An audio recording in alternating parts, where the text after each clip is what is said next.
Hallelujah, praise the Lord. आज मैं आपसे बात करूंगा Jesus came to call sinners. यीशु मसीह पापियों को बुलाने, पापियों को बचाने के लिए इस धरती पे आए। फेमिलियर वर्ड्स जिसको क्रिसमस के साथ ऐड कर सकते हैं हम। यीशु मसीह के पैदा होने से पहले बाइबल बताती है, मत्ती रचित सुसमाचार उसका 1 अध्याय उसके 21 पद के ऊपर गौर करें, ध्यान दीजिएगा, पढ़िए। हाँ जी, मत्ती रचित सुसमाचार 1 अध्याय 21 पद।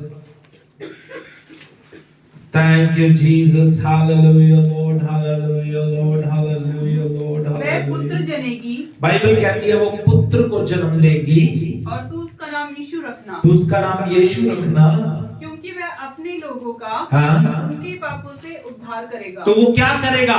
अपने लोगों का उनके पापों से उद्धार करेगा। जितने हम यहाँ पे बैठे हैं, हम में से कोई भी राइचस नहीं है, कोई भी धर्मी नहीं है। We all are sinners। हम सब के सब पापी हैं, सब के सब। कोई इसमें कोई दो राय नहीं है कि उसने पापियों को चुना है। बाइबल में बहुत सारे एग्जाम्पल्स हमें मिलते हैं, क्योंकि यीशु के आने का मकसद ही यह था कि वो अपने लोगों का उनके पापों से छुटकारा करे, उद्धार करे। क्योंकि इंसान अपनी ताकत से मुक्ति प्राप्त नहीं कर पा रहा था, इंसान अपनी ताकत से पापों से छुटकारा नहीं प्राप्त कर पा रहा था, इंसान अपने बल से, अपने जोर से पाप से छूट नहीं पा रहा था। इसलिए यीशु ने खुद आकर मेरे और आपके लिए जान दी। मेरी सजा, मेरी मृत्यु, आपकी सजा, आपकी मृत्यु यीशु ने ले ली ताकि मैं और आप बच जाएं। आमीन। बाइबल कहती है, बाइबल में लिखा है, जब एक व्यक्ति के आज्ञा ना मानने से सब पर दंड की आज्ञा आई, तो एक व्यक्ति के आज्ञा मानने से सब धर्मी क्यों ना ठहरेंगे? यीशु ने हमारे लिए अपनी जान दी, यीशु हमारे लिए इंसान बन के आए, और वो बाइबल ये क्लियर करती है कि वो पापियों को निजात देने के लिए आए। बाइबल में बहुत सारे वचन हैं, लेकिन एक वचन के ऊपर गौर करते हैं। वैसे तो बहुत सारे हैं। मत्ती रचित सुसमाचार उसका 9 अध्याय 9 वचन से 13 वचन तक ध्यान देंगे, ध्यान दीजिएगा। Thank you Jesus. वहां से आगे बढ़कर हाँ जी, यीशु ने मत्ती नामक एक मनुष्य को महसूल की चौकी पर बैठे देखा और उससे कहा, मेरे पीछे हो ले। वह उठकर उसके पीछे हो लिया। जब वह घर में भोजन करने के लिए बैठा तो बहुत से महसूल लेने वाले और पापी आकर यीशु और उसके चेलों के साथ खाने बैठे। क्या हो गया? यीशु मसीह और चेलों के साथ कौन आके बैठ गए? अच्छे लोग, पवित्र लोग, पापी लोग। बाइबल कहती है पापी लोग आके यीशु के पास बैठ गए। अमेजिंग है ये, अमेजिंग। यीशु मसीह का आमंत्रण सबके लिए है। एनीबडी कैन कम, कोई भी आ सकता है और उसके पास बैठ सकता है। It is amazing. हाँ, ये लोगों के ऊपर है कि वो अच्छे हैं, वो अच्छे हैं इसलिए आना नहीं चाहते, वो पापी हैं इसलिए आना नहीं चाहते। Depends on them. बाइबल कहती है अच्छे लोग नहीं आए। अच्छे लोग मींस वो अच्छे नहीं थे, वो अपने आप को अच्छा समझते थे। बात समझ आ रही है? वो अच्छे नहीं है। जो अपने आप को अच्छा समझता है वो अच्छा होता नहीं है। बाइबल कहती है पापी लोग उसके पास आकर बैठ गए। हाँ जी। यह देखकर फरीसियों ने उसके चेलों से कहा, वो अच्छे लोग नहीं थे, वो नहीं, वो अच्छे लोग जो अच्छा समझ रहे थे अपने आप को, वो उसके चेलों से कहने लगे, क्या कहने लगे? तुम्हारा गुरु महसूल लेने वालों हाँ और पापियों के साथ क्यों खाता है? क्यों खाता है पापियों के साथ? बात समझ आ रही है मेरी बात जो मैं कहना चाह रहा हूं? वो अपने आप को अच्छा समझते हैं लेकिन है नहीं। उनको ये लग रहा है कि ये बुरे हैं, लेकिन यीशु कहता है मुझे बुरों की ही जरूरत है। अच्छे, जो बहुत अच्छे हैं मेरे पास आने की जरूरत नहीं, जो बहुत राइचियस है मेरे पास आने की जरूरत नहीं। आगे क्लियर करते हैं यीशु मसीह। हाँ जी। यह सुनकर यीशु ने उनसे कहा, हाँ? वैद भले चंगों के लिए नहीं। यीशु मसीह ने क्या कहा? डॉक्टर की जरूरत अच्छे भलों को नहीं होती। और मैं भी ऐसा ही हूं। मैं आपको बताऊं, कई बार हम डॉक्टर के पास जाते हैं, माइंड का डॉक्टर है जो डॉक्टर राहुल, वो हमेशा पूछेगा माइंड कैसा है, इसको बाय नेम जानता है, सैम कैसा है। तो मैं हमेशा कहता हूं डॉक्टर साहब अगर ठीक होते तो आपके पास नहीं आते। क्या समझे? यीशु क्या कह रहे हैं? डॉक्टर की जरूरत अच्छे भलों को नहीं है। चंगे व्यक्ति को डॉक्टर की जरूरत नहीं है।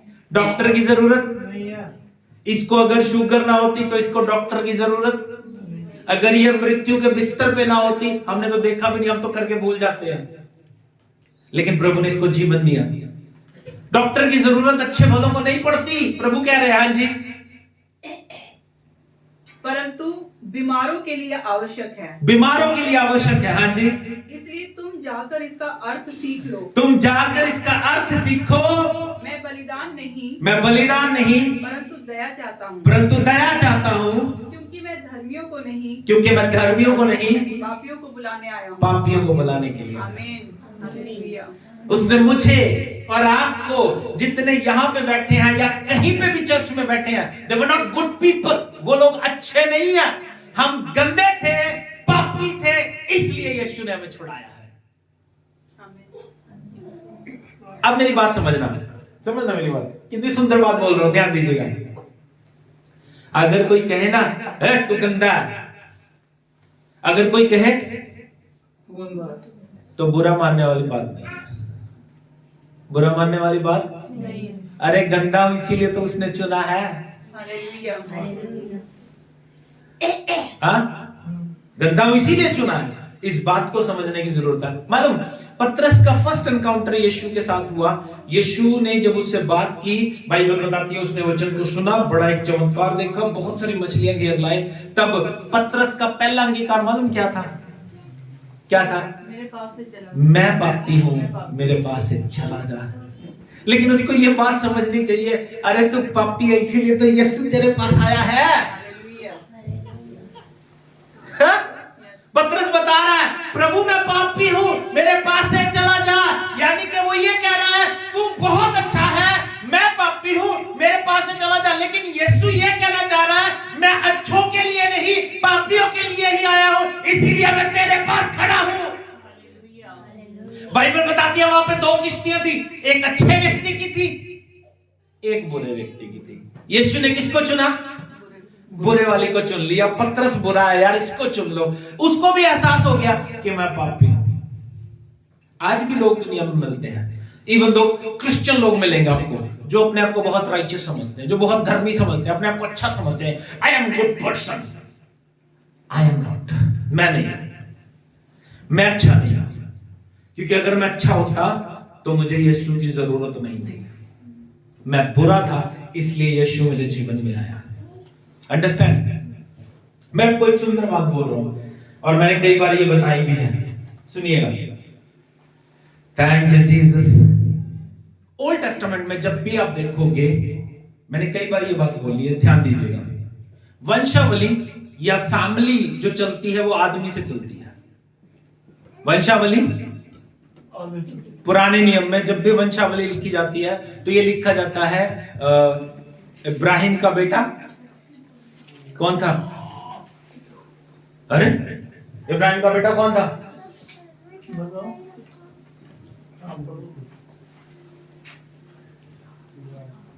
इज़हाक का बेटा याकूब। ये फेमिलियर नेम है, ओके।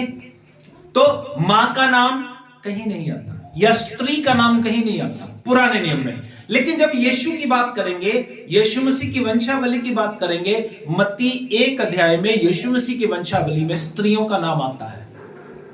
स्त्रियों का नाम आता है। इसके पीछे दो कारण थे, मैं हमेशा बताता हूं। पहली बात, स्त्रियों की पोजीशन डिग्रेडेड थी, जो दबी हुई थी, उनको नकारा जाता था। यीशु उनकी पोजीशन को ऊंचा करने के लिए कि मैं स्त्रियों से भी प्यार करता हूं, उनकी पोजीशन को ऊंचा उठाने के लिए यीशु मसीह आए। दूसरी बात, यह दिखाने के लिए कि मैं पापियों से प्यार करता हूं, क्योंकि बाइबल में लिखा है इन स्त्रियों का बैकग्राउंड जो था बहुत बुरा था। इन स्त्रियों का बैकग्राउंड बहुत बुरा था। अगर मैं आपको बताऊं तो बाइबल में लिखा है 4 स्त्रियों के नाम आते हैं। पहली स्त्री मिलती है तामार, जो यीशु मसीह की वंशावली में, यीशु मसीह उस परिवार में से आए जो करप्ट था, जो क्या था। अब आप बताओ, आपको चुनाव हो कि आप कोई भी परिवार चुन सकते हो, तो आप कौन सा परिवार चुनोगे, अच्छा या बुरा? ऑलवेज अच्छा। लेकिन यीशु मसीह ने करप्ट फैमिली, पापमय परिवार, पापमय वंशावली को चुना। आज लोग बड़े प्राइडली कहते हैं, अगर कोई गांधी के परिवार का है तो वो कहेगा मैं गांधी फैमिली से हूं। मेरे पास एक जिम में मेरे दोस्त नोन आता था, एसबीआई का मैनेजर है, वो कहता है कि मैं सराबा फैमिली में से हूं। उनकी जनरेशन 16th जनरेशन, कह रहा हमारी 16वीं जनरेशन चल रही है, मैं सराबा फैमिली से। मतलब जिन्होंने कुछ अच्छा किया उसकी फैमिली को याद करना उनको प्राइड महसूस होता है। लेकिन यीशु किस परिवार से थे? करप्ट फैमिली से, जिनकी लाइफ में बड़ी गड़बड़ियां चल रही थी। अगर आगे तक भी आगे देखे, उसको कहा जाता है दाऊद की संतान। दाऊद भी पाप करके पाप में डूब गया। आगे वंशावली उसकी चली सुलेमान से, सुलेमान भी पाप करके पाप में डूब गया। तो बहुत अच्छे परिवार नहीं चुना यीशु मसीह ने, यही दिखाने के लिए कि मैं पापी को बचाने के लिए आया हूं, अच्छे व्यक्ति को बचाने के लिए इस दुनिया में नहीं आया। कई बार हमें महसूस होता है कि यार मैं बहुत गंदा हूं। अरे भाई सच है, ये सच है कि तू गंदा है, इसीलिए तो तुझे बुलाया यीशु ने। तू पापी है इसीलिए तो तुझे बुलाया है। कोई हमें कहे तू बुरा है तो बुरा मानने वाली बात है नहीं, हम है इसीलिए बुलाया यीशु ने। दूसरी स्त्री मिलती है राहाब के लिए लिखा है वो शी वाज प्रोस्टिट्यूट, वो व्यभिचारिणी थी, देह का व्यापार करती थी। लेकिन बाइबल बताती है उस जनरेशन में से परमेश्वर यीशु मसीह ने अपने चुनाव को चुना। तीसरी स्त्री का नाम मिलता है रूथ अच्छी लड़की थी, लेकिन उसका बैकग्राउंड अच्छा नहीं था। ओके, मैं बताना नहीं चाहता, लेकिन बैकग्राउंड उनका अच्छा नहीं था। चौथी स्त्री वहां पर मिलती है बेतशेबा, जिसके लिए लिखा है वो उरिया की पत्नी थी, दाऊद की पत्नी नहीं थी। दाऊद ने गलत किया उसके साथ, लेकिन बाइबल बताती है इसी वंश में से यीशु मसीह पैदा हुए, ये दिखाने के लिए कि मैं पापी को बचाने के लिए आया हूं, धर्मी को बचाने के लिए नहीं आया। बाइबल में बहुत सारे एग्जाम्पल्स हमें मिलते हैं, बहुत सारे एग्जाम्पल्स मिलते हैं। मालूम, आज हमें यह विश्वास करने की जरूरत है कि यीशु पापियों को नजात देने के लिए आया, और मैं एक पापी हूं। हमें यह मानना पड़ेगा कि मैं एक पापी हूं, लाइक पीटर, पतरस की तरह। जैसे पतरस ने कहा प्रभु यीशु मेरे पास से चला जा, क्योंकि मैं एक पापी मनुष्य हूं। क्यों? इसके पीछे क्या रीजन है कि वो पापियों से प्यार करता है? क्या कारण है इसके पीछे? पापी से वो प्यार करता है, इसके पीछे कारण क्या है? बिगेस्ट रीजन ये है कि ह्यूमन बीइंग को, इंसान को उसने अपने स्वरूप पे बनाया, इसलिए वो इंसान से प्यार करता है। वो पापी है फिर भी प्यार, हाँ, पाप से नफरत करता है। वो ये चाहता है कि पाप इंसान छोड़ दे, झूठ बोलना छोड़ दे, व्यभिचार छोड़ दे, गंदी हरकतें छोड़ दे। ये प्रभु चाहता है कि उन चीजों को छोड़ दे। लोग कहते हैं कि मैं अपने आप को मार लूं, मरने से पाप खत्म नहीं होता। कई बार लोग या दुनिया वाले कहते हैं पापी है तो मार दो। पापी को मार के पाप खत्म नहीं होगा, पाप को अपने अंदर से खत्म करना पड़ेगा। अभी मैं आपको बताता हूं, कल की बात कौन बता रहा था हमें? हाँ, तरुण बता रहा था। कुछ लोग किसी इविल स्पिरिट को निकालने के लिए गए। 5 लोग थे, बड़े फेमस चर्च के थे, और वो कुछ दुष्ट आत्मा को निकालने के लिए गए। तो कहता पास्टर जी, दुष्ट आत्मा को जब वो हुक्म दे रहे थे यीशु के नाम में निकल जाओ, तो दुष्ट आत्मा उनको कहती है पहले दुष्ट आत्मा अपने में से निकालो, अपने में से निकालो, मेरे में से बाद में निकालना। आज भी लोग ऐसे हैं जो अपनी लाइफ में, ये वो लोग ही हैं जो अपने आप को राइचस कहते हैं, ये लोग ही हैं जो अपने आप को धर्मी कहते हैं, बहुत अच्छे हैं हम, ओह हम बड़े पवित्र हैं। ऐसा नहीं है, क्योंकि अगर वो पवित्र है it means there was not God, वहां पे खुदा नहीं है। वहां पे खुदा, खुदा कहां है? जहां पप्पी है। कौन लोग बैठ गए आके? पप्पी लोग, अच्छे लोग नहीं बैठे। अब एक बात समझो, सुनो मेरी बात समझना, इस बात की गहराई में जाने की कोशिश करो। यीशु पापियों के पास नहीं बैठा। यीशु पापियों के पास पापी आके बैठे हैं। हाँ, तो वो लोग क्या कह रहे हैं, ध्यान देना मेरी बात पे, उनकी बात को समझने की कोशिश करना जो मैं समझा रहा हूं। वो लोग क्या कह रहे हैं चेलों को? तुम्हारा गुरु पापियों के साथ बैठता और खाता है, जबकि वो पापियों के साथ नहीं बैठा, पापी उसके पास आके बैठ गए। अब उनको चाहिए था कि अगर वो ये सोचते हैं कि यीशु अच्छा है तो खुद आके बैठ जाते। तुम तो अच्छे के साथ बैठ रहे हो, तुम तो अच्छे के साथ बैठ रहे हो, बुरे के साथ थोड़ी बैठ रहे हो। अगर पापी इस तरह बैठे तुम इस तरह बैठ जाओ, दिखाओ तो सही। तो लेकिन यीशु मसीह क्लियर करते हैं कि मैं पापी को बचाने के लिए आया हूं भैया, इससे ज्यादा कोई बात नहीं है। क्यों यीशु मसीह हमें पापों से छुटकारा दे सकते हैं, या क्यों हमें गुनाहों से छुटकारा दे सकते हैं? बाइबल बताती है, यशाया नबी की किताब, उसका 53 अध्याय 4, 5 और 6 वचन, वेरी फेमिलियर वचन है, बाय हार्ट लोगों को याद होते हैं। ध्यान से पढ़िए। हाँ जी। निश्चय उसने हमारे रोगों को सह लिया, हाँ, और हमारे ही दुखों को उठा लिया। हाँ, तो भी हमने उसे परमेश्वर का मारा कूटा और दुर्दशा में पड़ा हुआ। ध्यान दीजिएगा, रोग किसके थे? हमारे। किसके थे? क्या लिखा है? निश्चय उसने हमारे रोगों को सह लिया। किसने सह लिया? यीशु ने। हाँ जी। परंतु वह हमारे ही अपराधों के कारण घायल किया गया। वो घायल किया गया क्यों?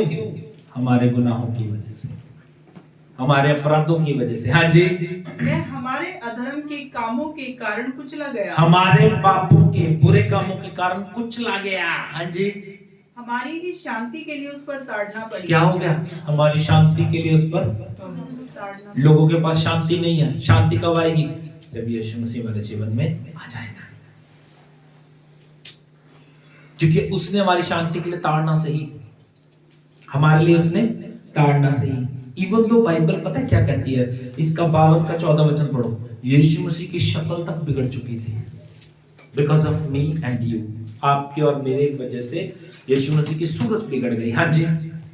जैसे बहुत से लोग उसे देखकर चकित हुए, हाँ, क्योंकि उसका रूप यहाँ तक बिगड़ा हुआ था, उसका रूप यहाँ तक बिगड़ा हुआ था कि मनुष्य का सा न जान पड़ता। कैसा नहीं दिख रहा था? मनुष्य जैसा तो लग ही नहीं रहा था।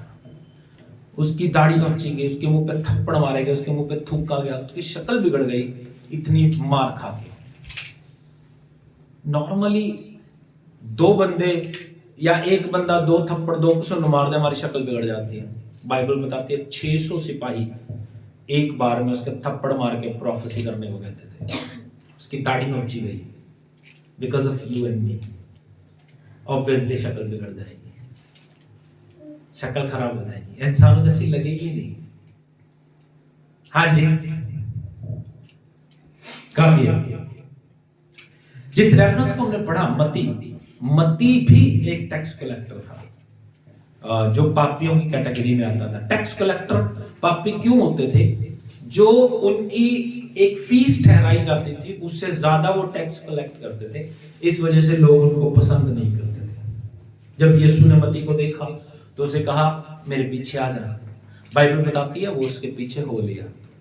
और सिर्फ एक ये एग्जाम्पल नहीं है, बहुत सारे एग्जाम्पल्स हैं। बाइबल बताती है यूहन्ना जिस सुसमाचार उसके 8 अध्याय में एक पापिन औरत को यीशु मसीह के पास लाए, और बाइबल कहती है वो कहने लगे कि प्रभु ये पाप व्यभिचार करती पकड़ी गई है, इसको मूसा ने कहा है पत्थर मार के मार दिया जाए, अब तू इसके विषय में क्या कहता है? बाइबल कहती है वो यीशु मसीह की परीक्षा कर रहे थे, यीशु मसीह को पकड़ने का चांस ढूंढ रहे थे। लेकिन बाइबल कहती है यीशु मसीह धरती पे कुछ लिखने लगे, और स्कॉलर्स बताते हैं वो हर व्यक्ति के पाप लिख रहे थे। उनको सब पता होता है, उनको सबके पाप लिख रहे थे। ये सोनू ने ये किया है, दिल्ली ने ये किया है, हंसराज ने ये किया है, और फिर उठ के कहते हैं जिसने कभी पाप नहीं किया वो पहला पत्थर इसको मारे। कोई ये कह नहीं सकता था कि मैंने पाप नहीं किया। अगर क्या भी देता वो ओवर स्मार्टनेस में सुंदर बन के अपने आप को स्मार्ट राइचस बता के क्या देता, मैंने पाप नहीं किया, मैं पत्थर मारता हूं। प्रभु कहता तूने ये किया है। God knows everything, God knows everything. मैं आपको बताता हूं एक छोटी सी स्टोरी बताता हूं। हमारे एक पास्टर जी थे, पास्टर जक्की, जिसके हम गीत भी बड़े गाते हैं, पुट सुट्टिया शैतान वाला अड्डा, मैं यीशु ते ईमान रख के ते वो उस तो बाद हम गाते हैं हालेलुया हालेलुया कहिए साडे लगदे नहीं रुपये। ये दोनों गीत उन्होंने लिखे हुए हैं, फैमिलियर ही हैं, बाकी बहुत सारे होने पंजाबी च तां वो बैठे बैठे ही गीत बना दिंदे सी, बड़े भोले सी। जदों जेल दे विच सी ना, उन्हां तो 3 खून हो गए ਤੇ ਉਹਨਾਂ ਨੂੰ ਫਾਂਸੀ ਕੋਠੀ ਦੀ ਸਜ਼ਾ ਮਿਲ ਗਈ। ਤੇ ਉਹ ਬੜੇ ਸੋਹਣੇ ਤਰੀਕੇ ਨਾਲ ਦੱਸਦੇ ਸੀ, ਕਹਿੰਦੇ ਮੈਂ ਫਾਂਸੀ ਕੋਠੀ ਐਸੀ ਹੁੰਦੀ ਆ ਵੀ ਤੁਸੀਂ ਉਹਦੇ 'ਚ ਲੇਟ ਸਕਦੇ ਹੋ, ਸਿਰਫ ਬੈਠ ਨਹੀਂ ਸਕਦੇ। ਫਾਂਸੀ ਕੋਠੀ ਦੀ ਸਜ਼ਾ ਹੋ ਗਈ ਤੇ ਉਹ ਬੰਦਾ ਸੀਗਾ 6:30 ਫੁੱਟ ਦਾ, ਕਹਿੰਦਾ ਮੈਂ ਰਜਾਈ ਪੈਰਾਂ ਤੇ ਲਿਆ ਕਰਾਂ, ਮੂੰਹ ਨੰਗਾ, ਮੂੰਹ ਤੇ ਲਿਆ ਕਰਾਂ, ਪੈਰ ਨੰਗੇ ਹੋ ਜਾ ਕਰਨ। ਤੇ ਕਹਿੰਦਾ ਬੜਾ ਤੰਗ ਹੋ ਗਿਆ, ਮੈਨੇ ਜਿਨ੍ਹਾਂ ਨੂੰ ਮੈਂ ਮੰਨਦਾ ਸੀ ਉਹਨਾਂ ਨੂੰ ਬੜਾ ਬੁਲਾਇਆ, ਭਾਈ ਆਓ मैं ये करूंगा, मैं पूजा पाठ करूंगा, ये करूंगा, आओ भाई। कहना लास्टली फिर मैंने कहा भी अगर कोई जिंदा परमेश्वर है तो आवे ते मेरी जान बचावे। कहना प्रभु मेरी कोठरी दे विच प्रगट होया ते एक रोशनी होगी ते कहना फलानी डेट नूं तू आजाद हो जाएगा। कहना मैं जेल दे विच कहना शुरू करता भी मैं फलानी डेट नूं चले जाना। लोग कहंदे चल्ला हो गया, पागल हो गया। उन्होंने डॉक्टर बुला लिया, डॉक्टर बुलाया, डॉक्टर कहते जी इन्हें कोई डिवाइन दर्शन देखा या ईश्वरीय दर्शन देखा, पागल पुगल नहीं होया, दिमाग तो ठीक है, दिमाग इहदा ठीक है। कहना मैं प्रभु ने क्या, प्रभु मेरे तो 3 खून हो गए। पर प्रभु कहना बेटा 3 नहीं होए, 4 खून कीते ने तुमने। कहना एक नूं मैं बॉर्डर ते मार के सुट्टिया आया सी, वो किसी नूं पता ही नहीं सीगा, 3 दी सजा मिलनी सी। मैं की कहना चाहना, गॉड नूं सब पता रहिंदा सी की कुछ कीता, कित्थे की मारिया, कित्थे की करया, सब पता रहिंदा। एक साडे पास्टर जी डैनियल जी चंडीगढ़ तो, वो बड़ी सोहनी गल कहंदे हुंदे ने, कहंदा एक कुड़ी दा विआह हुंदा, विआह हो गया, प्रवीण दा विआह हो गया, कहना कल निशा दा हो जाएगा। विआह होके जांदी है बच्ची, उत्थे फिर मम्मी रोन लग जांदी है, परमजीत रो रही है, मेरी कुड़ी जा रही है, कुड़ी भी रो रही है भी मैं अपना पेके छड्ड के जा रही है ना। लेकिन 10 दिन बाद कहंदे एक मूवी आ जांदी है ते मूवी बैठ के ਆਪਾਂ सारा परिवार देख रहे ਹੁੰਦੇ ਆ। ਤੇ ਜਦੋਂ ਦੁਬਾਰਾ मूवी ਦੇ ਵਿੱਚ ਵਿਦਾਈ ਹੋ ਰਹੀ ਹੁੰਦੀ ਹੈ ਉਦੋਂ ਵੀ ਰੋ ਰਹੇ ਹੁੰਦੇ ਨੇ ਬੱਚੇ ਬੈਠੇ ਬਾਹਰ, ਉਦੋਂ ਵੀ ਰੋ ਰਹੇ ਹੁੰਦੇ ਨੇ। ਉਹ ਇਹੀ ਕਹਿੰਦੇ ਨੇ, ਕਹਿੰਦਾ ਜਿਹੜੀਆਂ ਕਰਤੂਤਾਂ ਅਸੀਂ ਕਰ ਰਹੇ ਆ ਉੱਥੇ मूवी ਬਣ ਰਹੀ ਆ। ਜਦੋਂ ਤੁਸੀਂ ਕਹੋਗੇ ਪ੍ਰਭੂ ਮੈਂ ਤਾਂ ਇਹ ਕੀਤਾ ਨਹੀਂ, ਪ੍ਰਭੂ ਕਹੇਗਾ ਆ ਦੇਖਾ ਚੱਲ ਰਹੀ ਹੈ मूवी, ਸਭ ਕੁਝ ਪ੍ਰਗਟ ਹੋ ਜਾਣਾ। ਕਹਿੰਦੇ ਨਹੀਂ ਉੱਥੇ ਅਮਲਾਂ ਦੇ ਹੋਣੇ ਨੇ ਨਵੇੜੇ, ਕਿਸੇ ਨੇ नहीं पूछना भी तू कौन है, तेरा रुतबा की है, की करतूता करके आया, ਉਹਨਾਂ ਨਾਲ ਬੜਾ ਫਰਕ ਪਏਗਾ। ਤਾਂ ਇਸ ਕਰਕੇ ਅੱਜ ਉਹ ਸਮੇਂ ਹੈ ਕਿ ਅਸੀਂ ਪ੍ਰਭੂ ਨੂੰ ਕਹੀਏ, ਪ੍ਰਭੂ ਮੈਨੂੰ ਮਾਫ ਕਰ, ਆਪਣੇ ਖੂਨ ਨਾਲ ਧੋ ਦੇ, ਪਵਿੱਤਰ ਕਰਕੇ, ਕਿਉਂਕਿ ਤੂੰ ਪਾਪੀਆਂ ਨੂੰ ਬਚਾਉਣ ਦੇ ਲਈ, ਪਾਪੀ ਮੈਂ ਆ, ਪ੍ਰਭੂ ਮੇਰੇ ਤੇ ਕਿਰਪਾ ਕਰ। Hallelujah hallelujah, thank you Jesus. ਜਦੋਂ ਪਰਮੇਸ਼ਵਰ ਸਾਨੂੰ ਆਪਣੇ ਪਿੱਛੇ ਆਉਣ ਦੇ ਲਈ ਬੁਲਾਉਂਦਾ ਹੈ, ਜਿਵੇਂ ਮਤੀ ਨੂੰ ਬੁਲਾਇਆ ਜਾਂ ਉਹ ਬਿਮਾਰ ਇਸਤਰੀ ਨੂੰ ਬੁਲਾਇਆ, ਤਾਂ ਪ੍ਰਭੂ ਇਹ ਚਾਹੁੰਦਾ ਆ ਕਿ ਅਸੀਂ ਉਹਦੀ ਆਗਿਆ ਨੂੰ ਮੰਨੀਏ, ਜ਼ਿਆਦਾ ਦੇਰ ਨਾ ਲਗਾਈਏ, ਜ਼ਿਆਦਾ ਦੇਰ ਨਾ ਲਗਾਈਏ, ਇਮੀਡੀਏਟਲੀ ਪ੍ਰਭੂ ਦੇ ਪਿੱਛੇ ਚੱਲੀਏ, ਤੌਬਾ ਕਰੀਏ ਔਰ ਬਪਤਿਸਮਾ ਲੈ ਲਈਏ। ਓਕੇ, ਲਾਈਫ ਜਿਹੜੀ ਹੈ ਸਾਡੇ ਡਿਸੀਜਨ ਦੇ ਉੱਪਰ ਡਿਪੈਂਡੈਂਟ ਰਹਿੰਦੀ ਹੈ। ਅਸੀਂ ਆਪਣੀ ਲਾਈਫ ਦੇ ਵਿੱਚ ਕਿੰਨੀ ਜਲਦੀ ਨਿਰਣੇ ਲੈ ਲੈਂਦੇ ਆ, ਇਸ ਦੇ ਉੱਪਰ ਡਿਪੈਂਡੈਂਟ ਰਹਿੰਦੀ ਹੈ। मत्ती ਨੂੰ ਪ੍ਰਭੂ ਨੇ ਕਿਹਾ ਮੇਰੇ ਪਿੱਛੇ ਆ ਜਾ। ਬਾਈਬਲ ਕਹਿੰਦੀ ਹੈ ਇੱਕ ਸਰਕਾਰੀ ਨੌਕਰੀ ਸੀ ਟੈਕਸ ਕਲੈਕਟਰ ਦੀ, ਉਹ ਉੱਥੇ ਸਾਰਾ ਹਿਸਾਬ ਕਿਤਾਬ ਛੱਡ ਕੇ ਯਿਸੂ ਮਸੀਹ ਦੇ ਪਿੱਛੇ ਹੋ ਗਿਆ, ਕਿਉਂਕਿ ਉਹ ਇਹ ਜਾਣ ਗਿਆ ਕਿ ਮੈਂ ਪਾਪ ਹੀ ਕਰਦਾ ਰਿਹਾ, ਪ੍ਰਭੂ ਦੇ ਪਿੱਛੇ ਚੱਲਣ ਦੇ ਲਈ ਤਿਆਰ ਨਹੀਂ ਰਿਹਾ। ਇੱਕ ਗੀਤ ਅਸੀਂ ਗਾਉਂਦੇ ਹੁੰਦੇ ਆ ਹਮੇਸ਼ਾ, आशीष तुझसे चाहते हैं। उधर पहला स्टैंजा की कहता है, हमने बहुत खताएं की हैं, रहे में कम में जफाएं की हैं, शर्म से सर झुक जाते हैं। ਜਦੋਂ ਅਸੀਂ ਆਪਣੇ ਕੰਮਾਂ ਨੂੰ ਯਾਦ ਕਰਾਂਗੇ ਨਾ ਤਾਂ ਸਾਨੂੰ ਸ਼ਰਮ ਆਉਣ ਲੱਗ ਜੇਗੀ ਵੀ ਯਾਰ ਅਸੀਂ ਤਾਂ ਬਹੁਤ ਮਾੜੇ ਰਹੇ ਹਾਂ, ਬਹੁਤ ਗੰਦੇ ਰਹੇ ਹਾਂ। लेकिन ਉਹਨਾਂ परिस्थितियों ਦੇ ਵਿੱਚ ਵੀ ਪ੍ਰਭੂ ਨੇ ਸਾਨੂੰ ਸੰਭਾਲਿਆ ਤੇ ਪ੍ਰਭੂ ਨੇ ਸਾਨੂੰ ਪਿਆਰ ਕੀਤਾ ਹੈ। ਆਮੀਨ। ਯਿਸੂ ਮਸੀਹ ਇੱਕੋ ਗੱਲ ਅੱਜ ਸਾਨੂੰ ਕਹਿਣਾ ਚਾਹੁੰਦੇ ਨੇ। ਮੈਂ ਪਹਿਲਾਂ ਵੀ ਕਹੀ, ਡੋਂਟ ਫੀਲ ਬੈਡ ਜਦੋਂ ਤੁਹਾਨੂੰ ਲੋਕ ਬੁਰਾ ਕਹਿੰਦੇ ਨੇ, ਜਦੋਂ ਤੁਹਾਨੂੰ ਲੋਕ, ਪਰ ਇਹਦੇ ਆਪੋਜ਼ਿਟ ਜਦੋਂ ਤੁਹਾਨੂੰ ਕੋਈ ਬੁਰਾ ਦਿਖਦਾ ਉਹਦੇ ਲਈ ਵੀ ਬੁਰਾ ਮਹਿਸੂਸ ਨਾ ਕਰੋ ਕਿ ਯਾਰ ਉਹ ਕਿੰਨਾ ਗੰਦਾ ਹੈ, ਬਲਕਿ ਉਸ ਨੂੰ ਵੀ ਯਿਸੂ ਦੋ, ਕਿਉਂਕਿ ਯਿਸੂ ਸਾਡੀ ਜ਼ਿੰਦਗੀ ਚ ਆਇਆ, ਉਹਦੀ ਜ਼ਿੰਦਗੀ ਦੇ ਵਿੱਚ ਵੀ ਆਣਾ ਚਾਹੀਦਾ ਤਾਂ ਕਿ ਉਹਦਾ ਜੀਵਨ ਵੀ ਬਦਲ ਸਕੇ। ਆਮੀਨ। ਬਾਈਬਲ ਕਹਿੰਦੀ ਹੈ ਯਿਸੂ ਮਸੀਹ ਸਿਰਫ ਪਾਪੀਆਂ ਨੂੰ ਬਚਾਉਣ ਦੇ ਲਈ ਆਏ। ਬਾਈਬਲ ਦੇ ਵਿੱਚ ਇੱਕ ਹੋਰ ਦ੍ਰਿਸ਼ਟਾਂਤ ਲਿਖਿਆ, ਜਲਦੀ ਨਾਲ ਪੜਾਂਗੇ ਨਹੀਂ, ਬਸ ਮੈਂ ਜਲਦੀ ਸਮਾਪਤ ਕਰ ਦਾਂਗਾ। ਲੂਕਾ ਰਚਿਤ ਸਮਾਚਾਰ 7 ਅਧਿਆਇ 36 ਵਚਨ ਤੋਂ 50 ਵਚਨ ਤੱਕ। ਇੱਥੇ ਇੱਕ ਇਸਤਰੀ ਆਉਂਦੀ ਹੈ ਔਰ ਯਿਸੂ ਮਸੀਹ ਦੇ ਪੈਰਾਂ ਨੂੰ ਧੋਣਾ ਸ਼ੁਰੂ ਕਰ ਦਿੰਦੀ ਹੈ। ਕਾਹਦੇ ਨਾਲ? ਆਪਣੇ ਹੰਝੂਆਂ ਦੇ ਨਾਲ।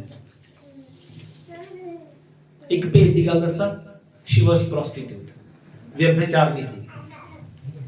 ਭੇਦ ਦੀ ਗੱਲ ਇਹਦੇ ਵਿੱਚ ਇਹ ਆ ਕਿ ਲੋਕ ਉਹਦੇ ਕੋਲ ਜਾਂਦੇ ਸੀ ਆਪਣੀ ਸੈਟੀਸਫੈਕਸ਼ਨ ਦੇ ਲਈ। ਲੋਕ ਉਹਦੇ ਕੋਲ ਜਾਂਦੇ ਸੀ, ਉਹਨੂੰ ਕਿਸੇ ਕੋਲ ਜਾਣ ਦੀ ਜ਼ਰੂਰਤ ਨਹੀਂ। ਬਟ ਜਦੋਂ ਉਹਨੂੰ ਪਾਪ ਦਾ ਬੋਧ ਹੋ ਗਿਆ ਕਿ ਮੈਂ ਤਾਂ ਪਾਪ ਕਰ ਰਹੀ ਹਾਂ, ਬਾਈਬਲ ਕੀ ਕਹਿੰਦੀ ਹੈ? ਉਹ ਯਿਸੂ ਦੇ ਕੋਲ ਆਈ। ਯਿਸੂ ਮਸੀਹ ਕਿਸੇ ਘਰ ਦੇ ਵਿੱਚ ਬੈਠੇ ਖਾਣਾ ਖਾ ਰਹੇ ਸੀ। ਯਿਸੂ ਮਸੀਹ ਕਿਸੇ ਘਰ ਦੇ ਵਿੱਚ ਬੈਠੇ ਖਾਣਾ ਖਾ ਰਹੇ ਸੀ। ਬੜੀ ਸੋਹਣੀ ਸਟੋਰੀ ਹੈ, ਇਹਨੂੰ ਪੜ੍ਹ ਲਿਓ ਆਪਣੇ ਘਰ ਜਾ ਕੇ। ਲੂਕਾ 7 ਅਧਿਆਇ 36 ਵਚਨ ਤੋਂ 50 ਵਚਨ ਤੱਕ।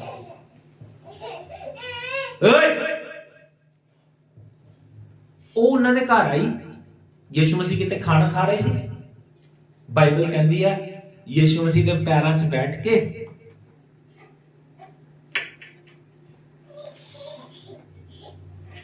ਆਪਣੇ ਹੰਝੂਆਂ ਨਾਲ ਉਹਦੇ ਪੈਰ ਧੋਣ ਲੱਗ ਗਈ ਤੇ ਬਾਈਬਲ ਕਹਿੰਦੀ ਆਪਣੇ ਬਾਲਾਂ ਨਾਲ ਪੂੰਝਦੀ ਆ। ਬਾਲਾਂ ਨਾਲ ਇਹ ਹੁੰਦੀ ਹੈ ਟਰੂ ਰਿਪੈਂਟੈਂਸ, ਸੱਚੀ ਤੌਬਾ। ਕਿਉਂਕਿ ਉਹਦੇ ਕੋਲ ਨਹੀਂ ਯਿਸੂ ਮਸੀਹ ਗਏ ਵਚਨ ਲੈ ਕੇ, ਉਹ ਖੁਦ ਆਈ ਹੈ। ਉਹਨੂੰ ਇਹ ਪਾਪ ਦਾ ਬੋਧ ਹੋ ਗਿਆ।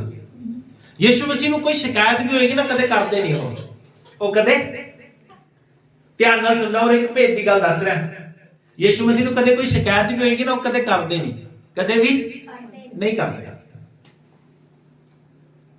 ਲੇਕਿਨ ਯਿਸੂ ਮਸੀਹ ਦੇ ਦਿਲ 'ਚ ਰਹਿੰਦੀ ਹੈ। ਤਾਂ ਉਹ ਜਿਹੜੇ ਬੰਦੇ ਨੇ ਖਾਣਾ ਕੀਤਾ ਸੀ, ਉਹ ਦਿਲ 'ਚ ਸੋਚਣ ਲੱਗ ਗਿਆ। ਕਿੱਥੇ ਸੋਚ ਰਿਹਾ? ਦਿਲ 'ਚ। ਕੀ ਸੋਚ ਰਿਹਾ? ਕਹਿੰਦਾ ਅਗਰ ਇਹ ਨਬੀ ਹੁੰਦਾ ਤੈਨੂੰ ਪਤਾ ਹੁੰਦਾ ਕਿ ਕੈਸੀ ਹੈ ਜਨਾਨੀ। ਯਿਸੂ ਮਸੀਹ ਨੇ ਪਤਾ ਕੀ ਕਿਹਾ ਉਹਦੇ ਦਿਲ ਦੀ ਗੱਲ ਪੜ੍ਹ ਕੇ? ਕਹਿੰਦਾ ਸ਼ਮੌਨ ਧਿਆਨ ਨਾਲ ਸੁਣੀ। ਕਹਿੰਦਾ ਇੱਕ ਕਰਜ਼ਦਾਰ ਦੇ 2 ਦੇਣਦਾਰ ਸੀ। ਕਿੰਨੇ? 2 ਦੇਣਦਾਰ। ਇੱਕ ਨੇ ਕਹਿੰਦਾ 500 ਰੁਪਏ ਦੇਣੇ ਸੀ, ਦੂਸਰੇ ਨੇ 50 ਰੁਪਏ ਦੇਣੇ ਸੀ।